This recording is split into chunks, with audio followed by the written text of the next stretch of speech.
Yeah, yeah. Oh. Whew, ah. Welcome on into the show. Oh my gosh, my name Yeah. is Benny Gallagher. I'm joined by the asthmatic Benny Horowitz. No, the snare campaign provocateur, Just the getting king pumped. of the beanie. What's Come on. going on, dude? How are you? Getting pumped. The arsonist. The arsonist. Ooh. Yeah, the beanie's back because I'm working outside and it's chilly. And now you know that it's not a fashion beanie. It's a cold weather beanie. That's when it comes out. Do you a beanie guy or you just Quinn Snyder it all the time? No, but last week when I was in California, I did go to a place called Bernie's Beanery. Oh, okay. There They you got a go. nice Juicy Lucy for you. What's a Juicy Lucy? A joint? Oh, no, well, close. No, it's the aftermath of a joint. It's a burger with cheese in the patty. Oh, So goodness. you'd have no interest in that, but Not that one, but I have had at what is it? The Shake Shack. oh, They got what they claim to be a portobello mushroom. I don't know what it is by the time they're done with it. It's filled with cheese and deep fried. Pretty great. good. Pretty Oh good. man. Yeah. So it's getting cold. The leaves are falling. Autumn is here. Things are wonderful. I don't know, man. I want to talk about some stuff. All right. Well, we shall talk about some stuff in this wonderful season of fall. But first, we got to hit them with a little and tell them what's happening on this day in music history.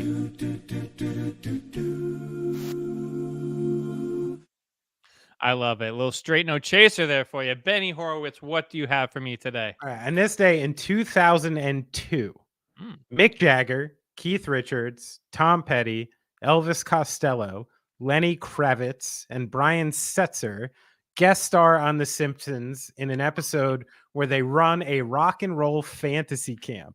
The first rule of camp, there are no rules. Second rule, no outside food.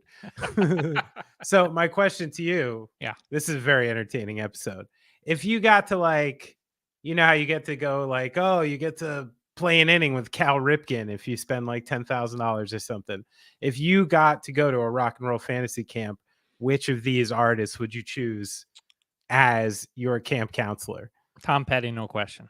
Petty, no question. No question. Yeah. Mick Jagger's nice, but man, you gotta Jagger. You don't want to camp. Yeah. Yeah, exactly. Tom Petty. Oh my God, that'd be such a fun vibe. First of all, even before the music. I gotta put in one other person though. Like, you know, I've been a camp counselor. I don't know if you know that about me. So have I.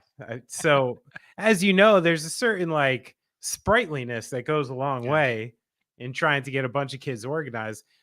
Tom Petty, I even asked this question recently to Brian Fallon and a room full of people about the fact that I'm listening to Tom Petty's like Essentials the other day, right? And I'm on like track like 18. And I'm like, my goodness, it's still an amazing hit, even this deep in the catalog. And this is no diss to Bruce Springsteen.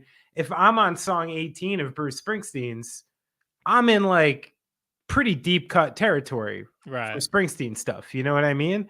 But Springsteen is a much bigger artist. You know what I mean? And sold out. And even at his peak, even at Petty's peak, Springsteen was bigger. And I asked like, why?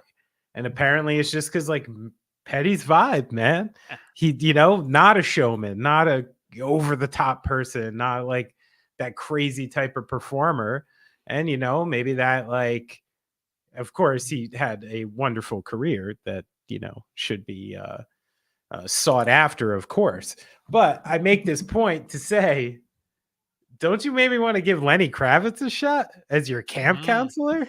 Does having Lenny Kravitz as my camp counselor, is his daughter involved in this in any way? Because she's a pretty cool person. No, of course not. But here's my point: is like Lenny Kravitz is that reverse, where you're on like track 4 of Lenny Kravitz's Essentials, and you're like, this is already like murky water already by here.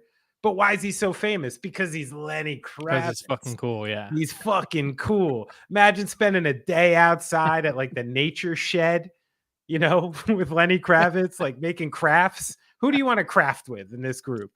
I don't know. I might go probably. Kravitz. Well, I have a Lenny Kravitz interaction when I was at Sirius. So there's very few people that I've ever had this kind of interaction with when they roll into the area where you are, and they've got the sunglasses. And of course, I knew who Lenny Kravitz is. But the kind of time where time kind of stops, and you're like, whoa, Yeah. who is that person? It's been him, and you'll never guess who the other person kind of did that was. Conan O'Brien. Reggie Watts, close enough in like the late night there. Okay. Because he comes in there with the circle glasses, and you're just like, what? No, is I know going exactly on? what you mean. There are some people who like enter a room, and then there's some people that just like are the room. Yeah. And it's like they can't help it, but they're there. What do you have for this day in music history? On this day in 1975, Patti Smith debuts her debut studio album, Horses. This was a very influential album for people like the Banshees, the Smiths, REM, PJ Harvey, produced by John Cale. Horses, it's a very one of the greatest albums definitely one of Patti Smith's greatest albums, and a very influential album in rock and roll history. And I kind of bring this up because Rolling Stone this week is out here dropping greatest albums list again, and the longer that we do the podcast, the more I kind of side with you. I'm kind of over this conversation of like us sportsifying music, which is the whole point of this podcast. Yeah. Well, listen, there's one thing I think you just have to unabashedly do if you're going to do it, right? Yeah. Is you got to say my list is based on my opinion and not what is, objectively better than any other thing. Because unlike sports, which has statistics in black and white, you know what I mean? You can give me 22 points a game over 19 points a game, and I'll say that guy's a better scorer, and I'll be right. In music, the only other way to equate that is like album sales and stuff like that, which, as we know, is not the tell-all of great music that lasts forever. So I think I love the list. You just got to own the fact that like, it's what you think, not what is actually the thing. So don't bail on our I think we can still do this. There's no Bruce Brown going for 11 points, and 5 of those are from the free throw line. No. I mean, there's some version of it in music. Guitar. Wait, is Lenny Kravitz the Bruce Brown of rock and roll? No. Lenny Kravitz is like a high volume scorer. You know what I mean? He's a guy. He's your Cam Thomas type. You give him 20 minutes, and he's gonna be on fire. But he's probably not gonna help your team win. That's Lenny Kravitz. That's Lenny Kravitz. I love it. All right, he's a Jordan Clarkson. He's a Jordan Clarkson. He's going to go to the Wizards, be with Kyle Kuzma. Right. That's essentially what that. That's right. You're Vinny the Microwave Johnson. Let's go back for that one. We got any '80s Pistons guys here? All right. First story today, and we're going to get back to the hoops in just a little bit, I promise. But Benny, a story that kind of has impacted my life over the past few months. The writers' strike done. Now we have the actors' strike also reaching its conclusion.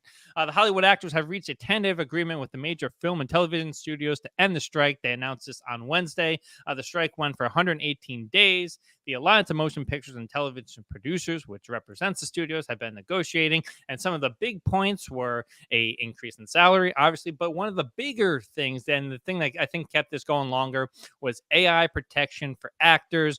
Some of the stuff on the table was the fact that these studios wanted to scan actors and kind of use them in perpetuity, which, if we didn't name the show The Tune-Up, we would have called the show In Perpetuity, because that's how big of a role that kind of language plays in this. So a big day for the actors to get this win, and a win that kind of keeps the entire industry afloat, at least for 3 more years.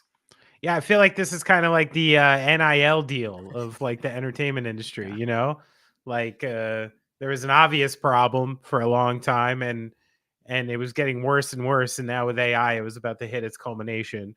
And I would say that was probably like, the Final Four about 5 years ago. Yeah. So yeah, it's good. I'm with labor on this one, especially this one when you're dealing with like, shit, man, this isn't a restaurant manager being walked out on. This isn't something like that. These are the types of companies who shell money around, where if your product is worth something and it's valued and there's a big loss when it's not there, a strike shows that, and a strike wins because you show your value. If there wasn't value, they would have said, yeah, fuck off, we'll figure something else out, but they can't. They need them. And it has to happen every once in a while because shit, man, these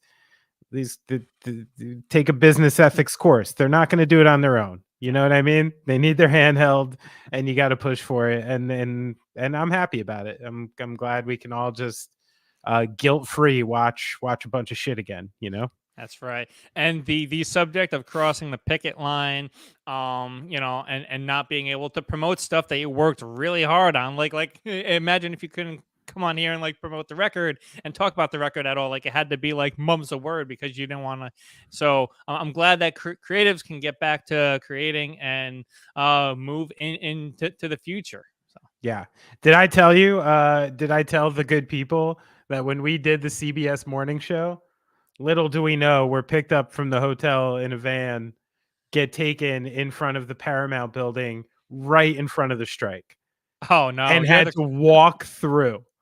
Oh wow! To get in. I'm happy. So I literally walked through the strike. I had no idea I was looking for coffee. Yeah. I had no idea that morning I was gonna be walking through a union strike. I was like, oh no. What am I doing? I'm a scab.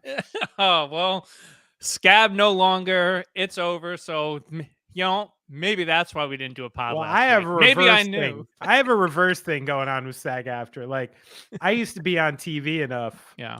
That I paid my dues and I was actually part of SAG-AFTRA, got their medical insurance for a couple of years, stuff like that. And then you know what? Not on TV anymore. They didn't stick by me, and they were still asking for dues. I still get emails and all that stuff, and I don't qualify for SAG-AFTRA anymore. So I got to do a little more. Can I do a little FaceTime in one of your films? Maybe I can get in. Hey, oh man, we'll move that one. You got a part for me? You got a part for me, guy? I've never tried my hand at acting. If you want to be my Cam Thomas and just take off all just give me the ball for 5 minutes. I'll give you Philip Seymour Hoffman in a long Cane Polly. Oh man. Well, Benny, you may not be SAG-AFTRA anymore, but at least you don't have the studio sending fake tweets, bashing any sort of criticism of your content and all that stuff. That's what recently came out about HBO and their CEO, Casey Bloys. The Kevin Durant of CEOs. Right. He essentially did the Kevin Durant thing He's got burners. Got so many burners. I'm not sure who ran those, but he created a quote secret army of accounts to spam any criticism of HBO products. The David Zaslav era at Warner Brothers, just another tremendous chapter in this. Do you respect it, or are you like, for a CEO, this is weak? Here's my problem. Like, again, you're the CEO of a company like this. I expect you to do shit like this because we've talked about this a lot. When it comes to doing the right thing, ethics, morals, I don't have a lot of faith in business. You know what I mean? And I don't have a lot of faith in CEOs. So the only thing this is kind of like a steroids thing. No, I don't think it should be allowed. But I think the other guys are doing it. You know what I mean? So I think maybe this is just how you play the game right now. And until we fucking figure out a way to like just take away bots. I do know this shit exists. I got to see it on a micro level in Jersey City where Sam Pessin, who is the overseer and caretaker of Liberty State Park, has been in a long fight with Paul Fire something who owns Reebok, I think. And since I was following this closely, and Sam's not like some big celebrity or something, he doesn't have a lot of Twitter followers, so I would see this thing on Twitter, and then I see these like 3 quick responses and like look at the accounts, and then I just started fishing. I'd like ask some questions and stuff. It totally seemed like it was people who just worked for the guy. You know what I mean? And I think they had a job. Like, I think he was delegating getting this guy on Twitter to trying to squash his voice. So if I saw it on such a macro level there, God knows what happens in like on the big scale, what they're capable of. So I do think it's corny and it's some Kevin Durant burner shit, but I think everybody does it and it's to be expected probably. It's so funny that you Don't brought trust up. social media. That's the Yeah, fucking that's the moral of the story. it's so funny that you brought up that because there was, I have to check the page, see how the videos are doing. I pulled up one of our videos and a ad for we as citizens of Jersey City should really be allowed to enjoy and build on Liberty State Right. Park. And I'm Yeah. just like, Uh-huh. what in the heck is going on Yeah, here? your So golf everybody program's does gonna it. do wonders for the community. Yeah. It's the Rafael Palmeiro approach. It wasn't me. It was so. Is that second famous finger wag behind Dikembe? Maybe. Palmero at the Senate hearing. Oh man, the Senate here. All right, Benny. We have a little bit of happy trails to address today. The actor Matthew Perry passed away at the age of 54. He gained sitcom superstardom in the 90s as Chandler Bing on the show Friends. And he some people who have studied the Friends monoculture are like he was a one of the first not dour sitcom characters, but he certainly had a way about him that was kind of unseen on sitcoms before that point. His death, he was found at his home, unconscious in a bathtub. He had a long history, allegedly had a long history of battling alcohol addiction, drug addiction, all of that stuff. Had a incredible film career and all that stuff that we'll get to in a little bit. But when you first heard this, this is a show that is still beloved by a lot of people. It's not like somebody that was on like a show that was on way before. This show still has a place in the zeitgeist and the culture. So when you first heard that a guy that holds that kind of cultural capital like Matthew Perry, this is kind of up there with one of those losses for some people. Yeah. I mean, this is one of the big ones. If you had like the Mount Rushmore of the '90s, right? We're in what Friends, Seinfeld, like just a couple, Simpsons, like these, long-standing things, and like it's so rewatchable. It's like what I do with a couple shows when it's turned into like background music, it's turned into something to fall asleep to. Like that's what Friends is for some people. You just rip through every fucking season of Friends. You've seen them a million times. And people like that become so familiar. But the thing is, the characters become so familiar, like not the actual people. And I think as time went on, it's not like Matthew Perry was in the closet with his experience. He he was very out in the open. He had like near death experiences, and I know he spoke publicly about wanting his experience to be cautionary. I think at some point he wanted it to be inspiring. Now I think you have to look at it as a cautionary tale. If he made it through, it would have been inspiring. But he did make it for a while, and even being able to get your wits about you for a while is some success when you're dealing with addiction. So I think that's I loved I know deep cut movie, but Fools Rush In with Salma Hayek. I don't know why. Maybe it was just because it came. I think I was probably like 16 when that movie came out. Right time, watched it a bunch, thought it was hilarious. But he had the really like joyful, kind of pensive way about him, and it was very specific to him and very unique, and like it's one of the great TV characters that we lost. So but when I saw it, sadly I wasn't incredibly surprised. Yeah. You know which one of his things I love that people absolutely hate? Did you ever watch Studio 60 on the Sunset Strip?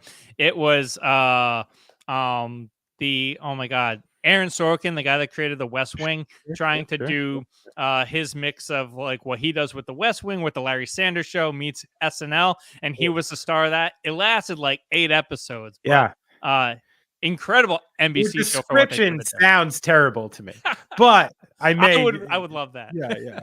All right, what do we got next? All right, big ups, Matthew Perry. 54 years old, gone way too soon. All right, next up, Benny, we're gonna keep it in the medical variety, shall we? Surgeons have performed the world's first transplant of an entire human eye. This is cool. Although it's too far soon to tell if the man gained his full sight back with his left eye. The first full eye replacement, would you call it a replacement, a surgery? It Yeah. happened last Thursday in New York City. Benny, what do you make of this? I think it's awesome. I mean, and it seems clear from, again, I'm not a medical doctor, but it seems like it's a long shot that he's going to regain sight with this eye. But what it's doing is they reconstructed his face. And normally there's like, a collapsible section if one of your eyes is no longer there. So now the fact that the eye is in there, connected with the optic nerves behind it, it's letting the whole healing process. So it's making a huge step in people who need like some kind of facial transplant or reconstruction surgery. And then it's also the step in like the next step in figuring out how to do a functional eye replacement, and the fact that like it is possible. And there's just this one group of people in the States with the gumption to keep trying.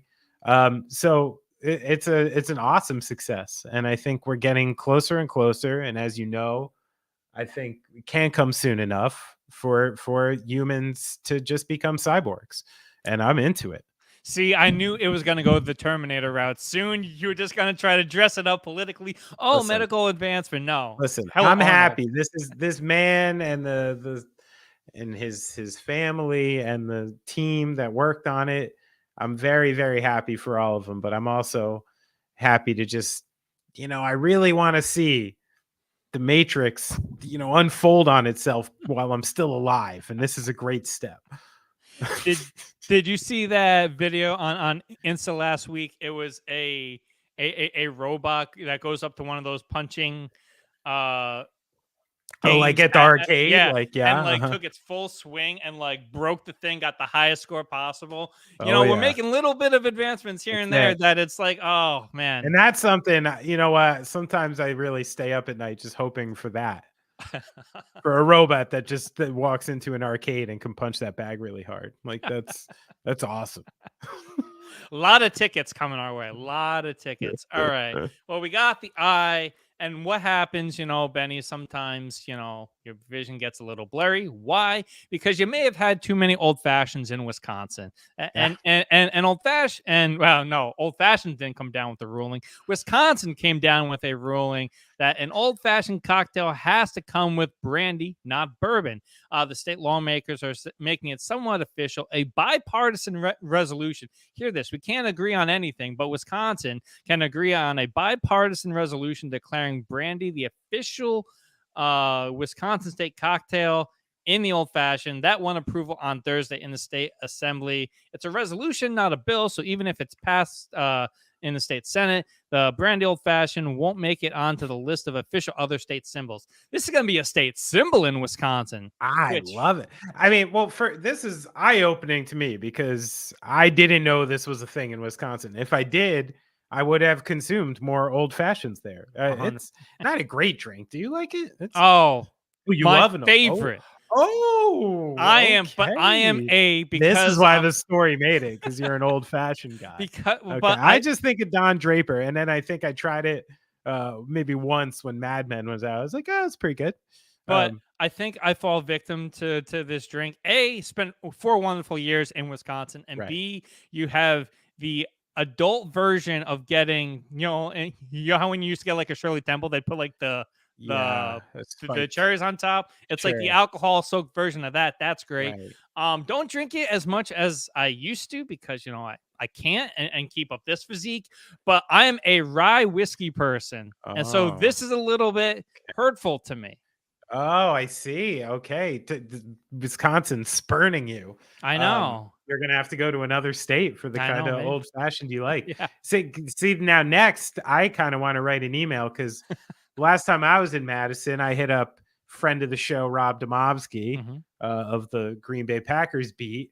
And he recommended a great bar for me to eat cheese curds in because that's what I eat when I'm in Wisconsin. Yeah. So maybe I can write an email to get the curd. The noble fried cheese curd on the flag. But you know what? I do want to joke at the fact that we can't get anything done. Our world's about to fall apart. and now the two sides meet for this. Yeah. But I gotta be honest, anytime I hear about the two sides meeting on anything these days, I'm like, great.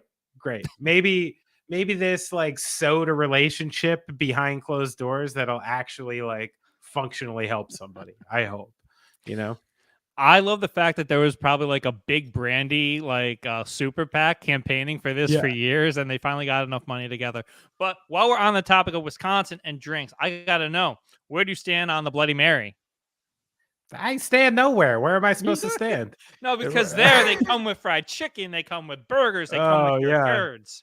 Yeah, I mean, dude, you're talking to really like I never really advanced much further than like shot in a beer guy. Wow. Like what's the special kind of guy, and it went straight into whiskey and scotch. And I really haven't done much experimentation with mixed drinks. It's just never been my thing. I think you're the expert here. Let me tell you, in Wisconsin, those things are cheap, the Bloody Marys, and you can it's like the Milwaukee River is like a flowing Bloody Mary. Why do I relate the airport with a Bloody Mary? That's where it seems like you're supposed to have one. Oh, maybe. Yeah, probably. That's where it seems. All right, what do we got next? Do you want to get into a little baseball? Please. Oh, Benny. Well, first off, a big congratulations to the Texas Rangers. Benny said Rangers in 6. It was Rangers in 5. Pretty close. I bought a little bit too much into the bats of the Arizona Diamondbacks. So big ups to the Texas Rangers getting it done in the Fall Classic. But in the same way we love to talk about the NBA offseason and the stuff that happens there, Major League Baseball hot stove is big one, sizzling hot big right now. I'd say in this year bigger than the World Series. Yeah.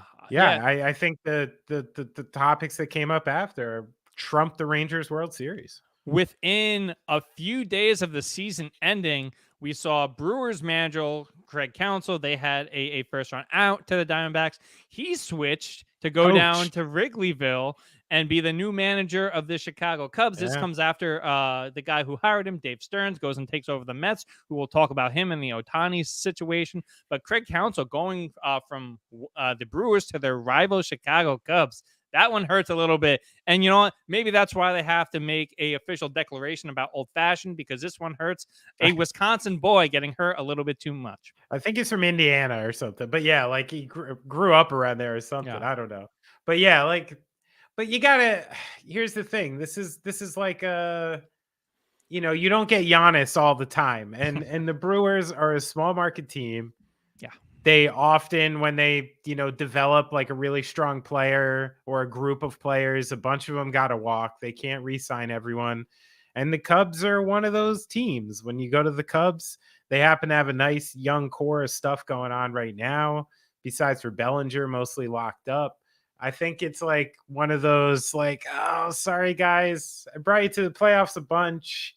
But I hope it's okay. This is like way better situation, and way better pay. And he's getting paid, and he's got this young roster, and not unlimited bank account, but just one of the big, high profile teams. So I feel bad for the Brewers, but I understand Counsell doing it, and I think it's fun because he's an excellent manager.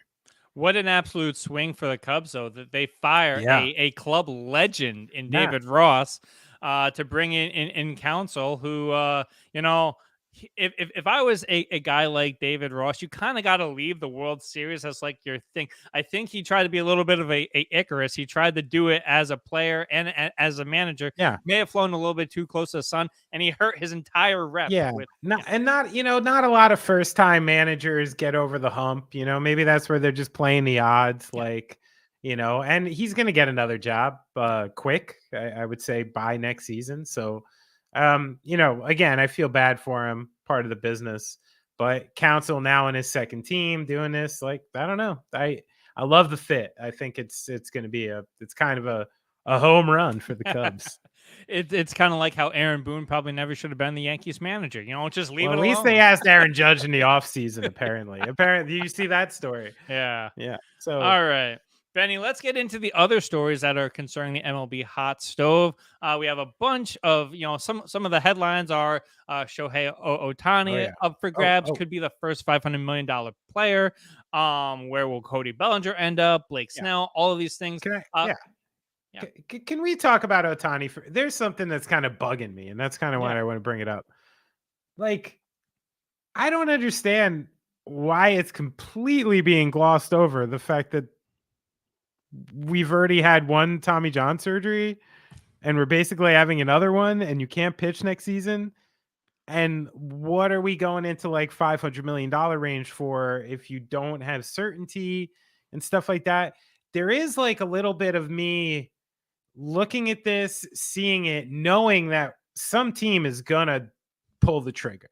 It's looking like, maybe the Dodgers, the Mariners, the Giants, of course, the Yankees and Mets always like, I'm sure, are going to get an offer in. The Rangers are apparently in the hunt. But I'm guessing those West Coast teams. I'm seeing San Francisco, Seattle, LA. I think one of the three is going to shell out $500 or $600 million. And even though I do really think it could bear fruit a couple of those seasons, I'm maybe scarred from Alex Rodriguez and Giancarlo Stanton and these guys, getting paid these absurd, what happened to Albert Pujols when he went to the Angels and things like that. I know this is like a generational type player, but that the surgeries and the time, like, did we already see the peak? And what are you paying for? I'm a little concerned about it, and I'm almost glad for once that the Yankees aren't a real player in this.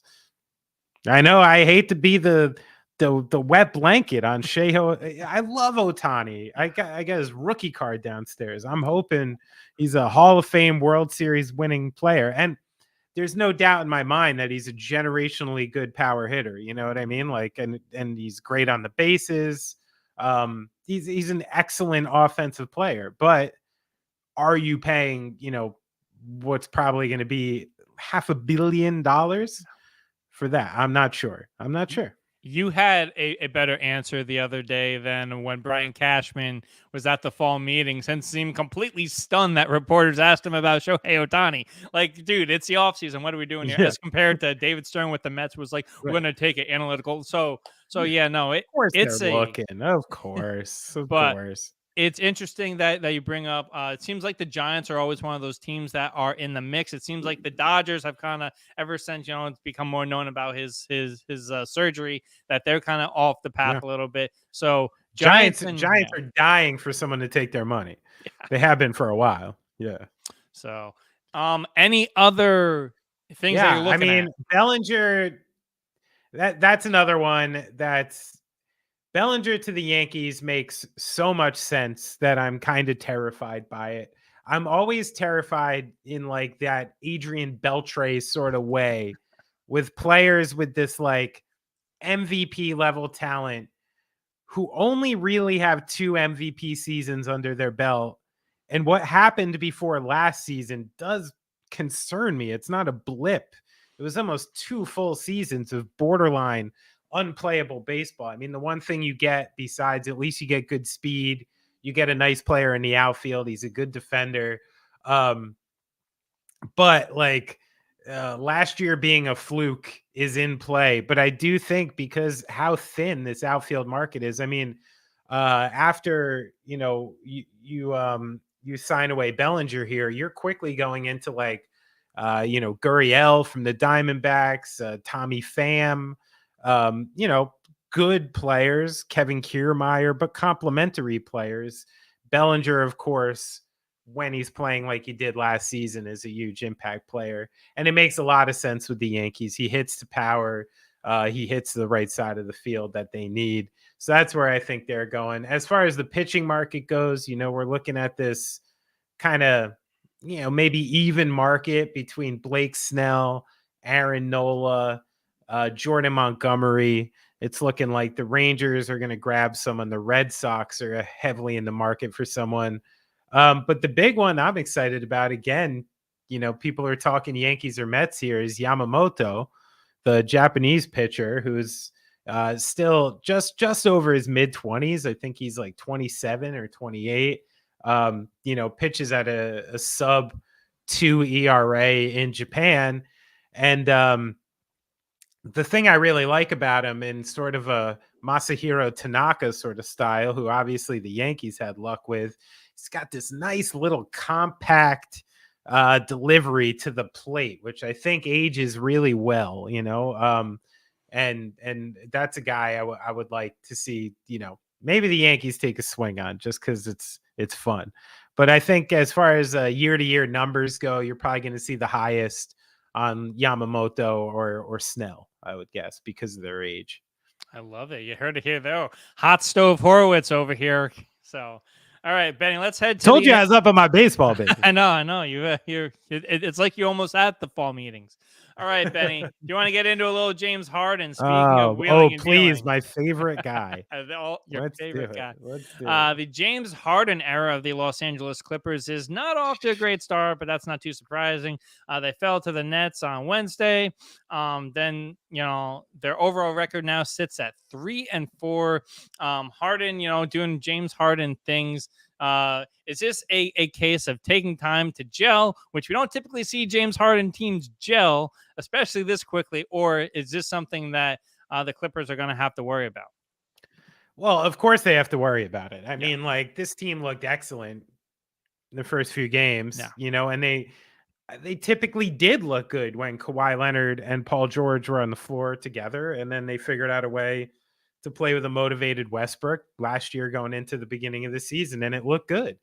I mean, listen, it's not a big sample size, but it's not a gross overreaction to go, look what happened to Philly and look what happened to the Clippers. Philly looks loose. They're playing fast, like they're running the floor. They're playing with each other. They're stoked. Like, all these things you just can't do with James Harden. And then the Clippers look good. And here comes James, and we're slowing it down. We're doing his thing. We're getting some numbers, but we're not winning. We're not playing defense. So it's like, I don't know, man. Like, how many times we got to go through this? The one thing I'll say, and this is where I'm not going to get too crazy about it. Yeah, I do think the potential is still there. And if you do have Plumlee coming back and Mann coming back, and the bench kind of solidifies itself, and these four guys actually stay healthy, I think they figure out a way to play and win. And I'm starting to look at the Western Conference. I mean, sure, it's early, but let's look who's under the Clippers right now. Memphis Grizzlies 1-7, Utah Jazz 2-7, Blazers just lost Robert Williams for the year. They're going straight to tank land now. Spurs and the Lakers. So the only out of those four you're imagining is going to take a significant jump is probably the Lakers, maybe the Jazz a little. And then even above the Clippers, got the Kings not playing that well. The Rockets, maybe some digression coming, like this and that. So I think the path to the Clippers just making the postseason is still very much in reach. So, I think we'd be remiss, especially with what like Miami did last season, to not consider the fact that it's going to be a slow grind for the Clippers in the regular season this year. There's going to be a lot of benching. There's going to be a lot of, games they don't look right, games that they wipe people off the floor. And it's probably just going to be a path to get healthy into the playoffs. So I don't want to raise too many flags on the Clippers for that reason. I have a bit of a macro question, because it seems like this year more than ever, teams have started out with a lot of questions, and rather than try to address them during training camp, they're just like, we'll figure it out. And then that hasn't boded well in the past for these teams. Like you like to have like the Sixers have, like a full training camp and really hit the ground running. I maybe it can work, but you have obviously like a guy like Ty Lue is very experienced in bringing this together, but it just seems like that's kind of like where front offices and coaching staffs are meeting to start this season. Yeah. And then the big question remains, and you have to ask it, like, they just made another big swing for this guy. Obviously they're tied up crazy with money. Are they better than the Nuggets? No. So, like why? Not so sure. Yeah. But I think why was because they had Kawhi Leonard and Paul George and Russell Westbrook whispering in their ear for a couple weeks, being like, "Yo, I talked to James. He's on board. He's good. He wants, hyping it up. Everybody wanted to be there. Now you got 4 old LA boys just chilling out, like playing for the Clippers. So, I still think there's a sliver it might work. I really do. I'm not putting this one to sleep yet. It's like they brought crazy in with James Harden, but then they also brought all-time great locker room guy in PJ Tucker in that deal as well. So I think Lawrence Frank and them know what they're doing. It's interesting. It is. Yeah. And I'm not, like I said, I think we're going to have a lot of dud fucking games during this regular season from them. So it's going to look weird at times, but I don't think that's what the long game is for the Clippers, We've been having a lot of duds in general. All right, let's talk about these Sixers. These Sixers are surprisingly atop the Eastern Conference. 6-1 record. They got the big 106-103 victory over the Boston Celtics on Wednesday. They got a pair of games coming up against the Pacers and then a rematch of the Celtics. So they're having a lot of tests early on. Nick Nurse seemingly just like got in there and getting the job done early. Is it? This is going to tee up to something much later. Is this the case for having an established head coach rather than going for the first time guy? Well, I mean, Nick Nurse is really good. Yeah. You know what I mean? Like, I'm excited about it. Like in the offseason, I was surprised. I could see sometimes a partnership ends, but when I was looking at the available coaches going in the offseason, I'm like, wow, Nick Nurse. Still there. That's great. Like he could really make someone better. And like, he's some of the things I think Doc Rivers takes some shit for. Nick Nurse happens to be particularly good at. And then you also just like, you remove this James Harden thing. So you let Maxey go and you were hoping for, a jump from him, and you're seeing it. And like, the pace is picked up. There are some plays now where, Embiid is almost like half taken off, which he hasn't been able to do much in his career, really, and it opened up Tobias Harris. You got Melton playing D down there. And then I loved Batum pickup when they got him because, you give Nicholas Batum 15, 20 minutes a night, he can finish a game for you, like you don't mind putting that guy in the fourth quarter. He knows what he's doing.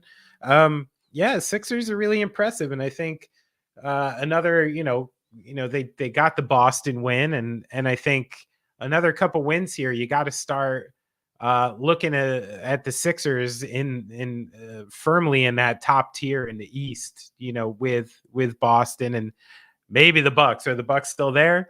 We'll get to that. We'll get to there. We'll get to there. So I know the tiers are starting to move around a little, but I think Philly's starting to put themselves into that top tier pretty good. 100%. And you know what I love about what Embiid looks like under Nurse? It's kind of like what we all saw Pascal Siakam be, but on steroids. Like the best version of Pascal Siakam is what we're seeing with Joel Embiid right now.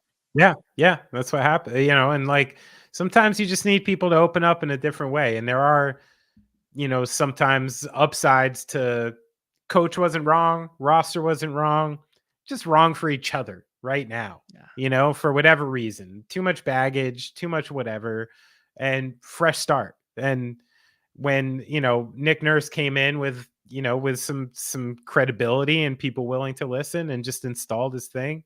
And then it's really working. You got to give him credit, Plus Maxey only 13 mil against the cap. Wonderful deal right now because they declined. And guess who went real high on Maxey in all fantasy basketball leagues this year?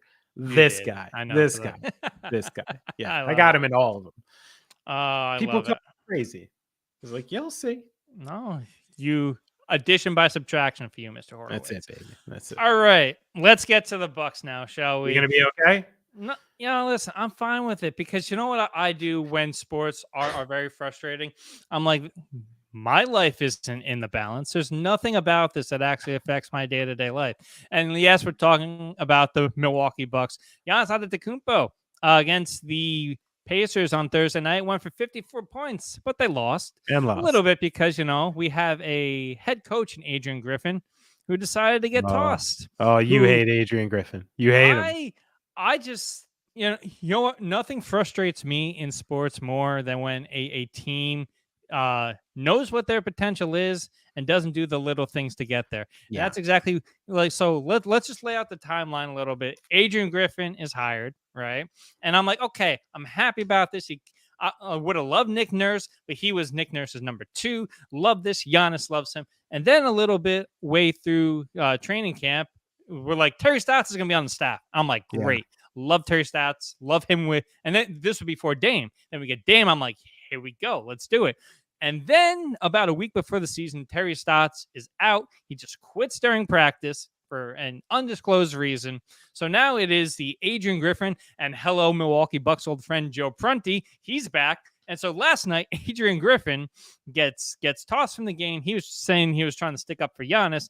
And who's calling the shots for the Bucks again? As if it was like Jason Kidd just got fired in the middle of the season. It's Joe Prunty. He's back. So a lot of PTSD last night. Hold on. Right. So then we continue to see the Bucks against the Pacers be up 10 against a young Indiana Pacers team. Yeah.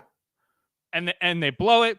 Chris Middleton takes a 3 at the buzzer, and the Bucks lose by 2. So that's where the Milwaukee Bucks are right now in a holding pattern. Benny Horowitz, talk some sense in Can I talk you that off a ledge a little? Please do. A little. Okay, there's a couple things here. First off, you're 5-3. Right? Okay, like right there, still in the mix. There's been some alarming things that obviously need addressing, but like, did you expect week 1 for Lillard and Griffin and Giannis to all just have it figured out? Like you said, like having a full training camp and like boots on the ground. Like, how are we running this? How are we operating this? No, they didn't. And they're still 5-3. Giannis is averaging 28 points a game, and Lillard's averaging 24 points a game, albeit at a shitty percentage right now. But I think you just got to give it a little time. And yes, I agree. The Terry Stotts thing is strange and super concerning. And people, the longer and longer, if things in Milwaukee land don't go well, the side eye towards that situation is just going to get bigger and bigger. And people are going to start, since it's a mystery, people are going to start filling in the mystery with something because it's intriguing. And no, it's a terrible look, of course. Like, you can't gloss over the fact that a coach you brought in to really, help with offense and connect with vets and stuff like that, like, he bailed on you. And you got to wonder, if we're talking like this, how are the players talking? You know what I mean? Like, so it's very concerning. I think the one thing, though, to try to give Griffin a pass here, though, I'm worried about this roster, and I'm not sure what kind of coach. Like, I think Brooke has degressed. He's averaging nearly 27 minutes a game and 9.5 points and 4 rebounds, still blocking shots, but like just not making an impact on the other end, and kind of looks like 1 year slower. Middleton's averaging 18 minutes a game. And there are some times when you're on the court and they just need Middleton's offense so bad. I mean, like, him at a full level with 35 minutes would really change the face of what we're looking at here. So when you have Ja Crowder playing 28 minutes and Malik Beasley playing 27, these should be bench players. These should be spark plug players.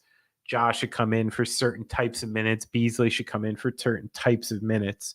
So even though I think, like, you shouldn't like stand at the edge of the ledge like you are already, you sound really stressed out.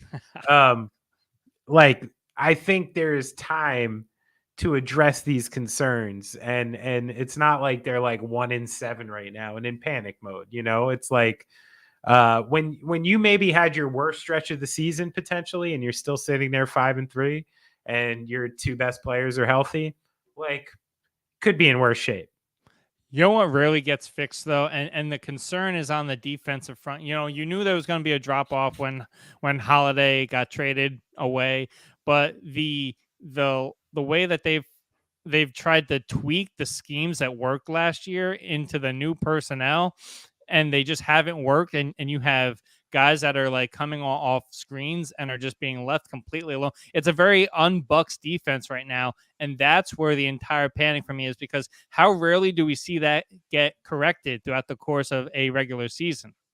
Yeah, no, I mean, I think obviously they're in play for an addition here.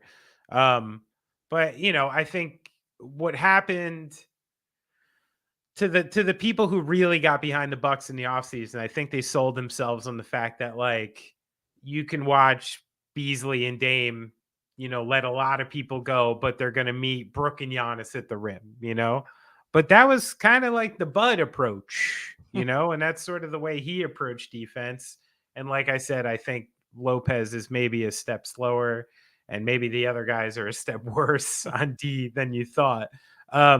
So, yeah. So are you, do you have the Bucks in the second tier now? I would say that they're the top of the second tier. I'd say it's easily right now Boston, Philly, and then there's like the top of the third tier. It's Milwaukee right now. Wow. Already. I mean, you got to be honest with the situation. It's not but great. that second tier includes like the Miami Heat and the New York Knicks and like you think they're there already. The Cleveland Cavs. The top of that. All right. Hey, all right. Sometimes it's good to be a big fish in a small pond. What you're like the opposite. You're a pessimistic fan. I'm an optimistic fan. I can talk myself into anything. Nets are 4-4 right now. Why can't they win a ring? Why not? I get invested in the expectations of my teams, which is 4-4 without Nick Claxton. Yeah, as I take him in the top 5 rounds of the fantasy draft. Oh, you took him high. Too high. Way too high. What's going on? You were in an analytics mode when you very much so. Oh, shout out to Yahoo. All right, do you want to get into the King? Because King James did something very interesting here. I love it. LeBron James, he's starting to wind down his pro career. His son is starting his college basketball season at USC, and he is opening his museum in Akron, Ohio. I think that this is pretty cool. Normally, we don't see a presidential library till somebody has left office, but LeBron's path from being a NBA scoring champion is being memorialized in Akron, Ohio. It's going to have artifacts and digital experiences from his entire career. The LeBron James home court will open in Akron on November 25th. It's going to have things from his career in Cleveland, Miami, and as a Lakers. The museum is at House 33, a facility started by the LeBron James Foundation. So say what you want about LeBron, but man, he always brings it back to Akron. And I love that he's putting his basketball equivalent of his presidential library in his hometown. I love it. It's so typical LeBron. It's great. I would love to visit. Yeah. Maybe not yet. Like I might wait till LeBron retires. Like I don't need to ogle at like Miami Heat LeBron. I was there, it was literally at these games. Like so I might need a little time to be reflective. Since I'm old and I've seen LeBron with every team he's played on and this and that. But I think it's cool. I think bigger than this is we got to talk about this compound that LeBron's building out in California.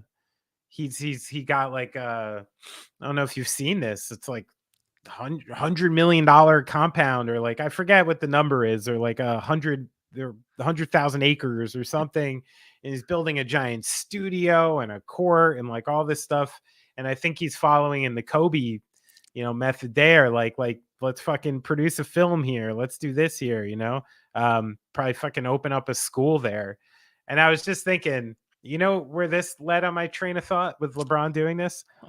I'm like, dude, some of these NBA guys, like, they just like build bunkers and build like crazy shit, like you're giving people like hundreds of millions of dollars. They got to find ways to spend it.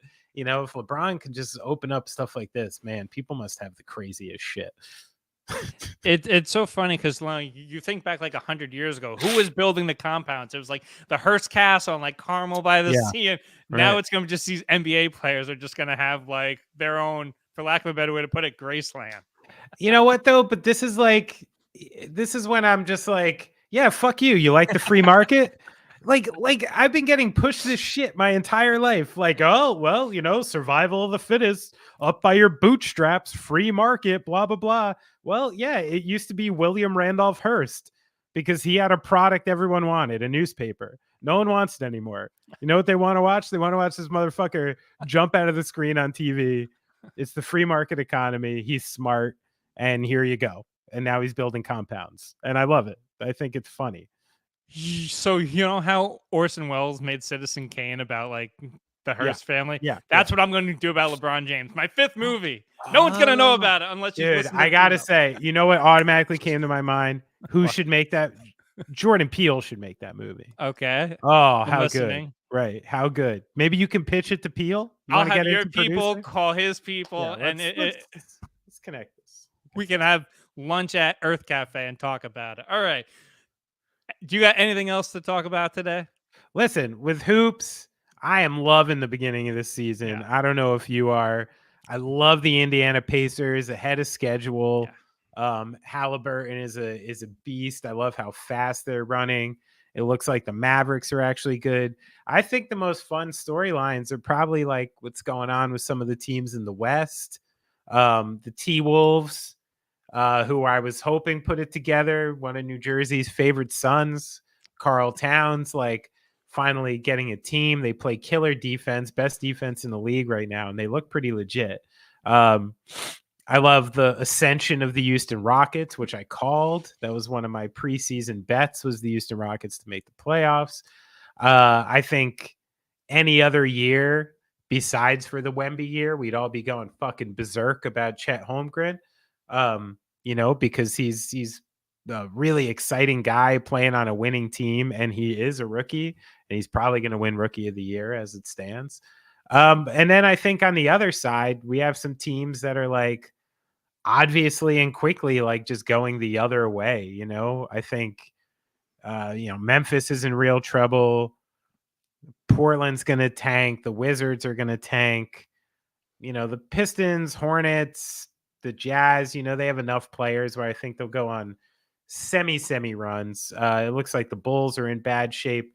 So as opposed to last season, there's like a group of like 8 to 10 teams after a couple weeks I'm almost like out on already, which is strange. And I felt like I wasn't like this last year, but there's a couple teams in the league right now that are so clearly in full on tank mode again. And we're going to have to do something about it, because if you catch a Wizards Blazers game at like, game 75 or something, it's going to be fucking ugly again. What have you made of these play-in courts or these mid-season tournament courts where you have every team has? So for those of you that haven't been watching the games, there are these neon courts. They're blue, they're red, crazy. They're any color. They have a mid-season tournament trophy in the center of it. Wild jerseys, just I'm not sure how. Listen, if you want to get hype, be strange, and that's what they're kind of taking the Lady Gaga approach to NBA basketball, and I'm kind of here for it. Yeah. I think it's one of those things like I like what the NBA is trying. And I think some of this stuff is not going to be part of like the year to year thing of the in-season tournament. Like maybe the courts get bailed on. Maybe it's the NBA's Brooklyn night. You only get 1 year out of that or something. But I think even automatically there's some instant intrigue in the games. Yeah. Especially with like teams that are already kind of rivals. And I think it's adding kind of like a little bit of an extra edge already. So by the time this gets to Vegas and stuff like that, like, and you turn it into a whole event, I don't know. I think what the NBA is doing is smart. You got to mix it up more. And then all of a sudden, smack dab in the middle of football season and just, November or December or whatever, they're going to have this thing in Las Vegas, and I'm sure it's going to be glitzy and cool and a lot going on. And I love the attempt, and I think it's interesting. Now that begs the question, who do you think is the odds favorite to win the midseason tournament right now?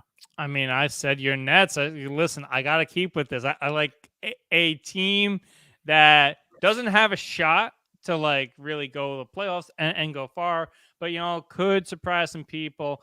Right now, I mean, I don't have the midseason table in front of me, but I have to stay with your Nets and now my Nets until proven otherwise. I think the Timberwolves have the highest odds at the moment. Okay. Well, but I wonder. That's where I wonder quickly too, which could be fun. Is like, Denver's going to have a run at some point, probably where they start losing a little bit.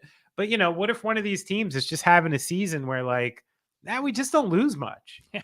That's still going to put you in a great seed for this tournament, and like, maybe by the time like, Philly or Boston or Denver, these teams that are just rolling through their schedule anyway, and then they get to Vegas, and then Joel Embiid is looking at I don't know, like their rookie Springer, or like Jokic is looking at Julian Strother at the end of the bench, and he's like, you know what? I'm gonna make this motherfucker $500,000. Like, fuck it. And I think there's a chance it could be intriguing because of that. And I'm interested. I got two things, and then we'll get out of here. Number one, I want the court for the final in Vegas. I want it to just be gold. Yeah. All gold, black lines on it. That'd be sick. Over gold. Or look like a craps or roulette table. I don't know how you do that. Yeah. And you put the players in where you usually put your drinks and chips. Yeah, I like that. That's fun. Then the other thing, and this is somewhat serious. I don't know if you've seen what's been Las Vegas has been building up this Formula One race that's supposed to happen this weekend, and they were like, it's going to be like glamorous and like going to Monaco and have Monaco prices, and people are not paying it. I hope to God that's not what happens to the midseason tournament.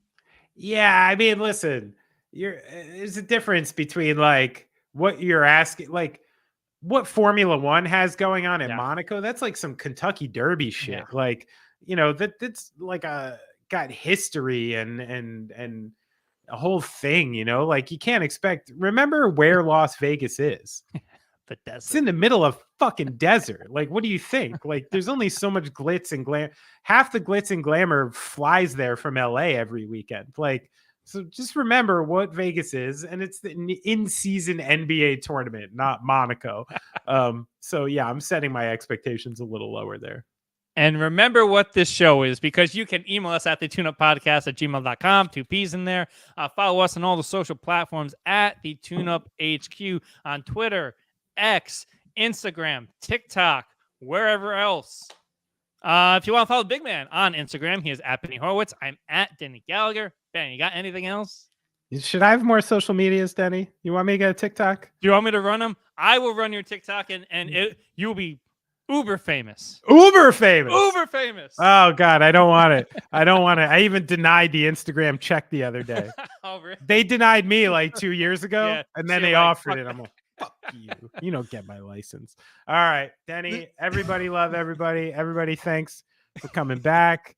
Sorry I was on tour. We'll be regular now.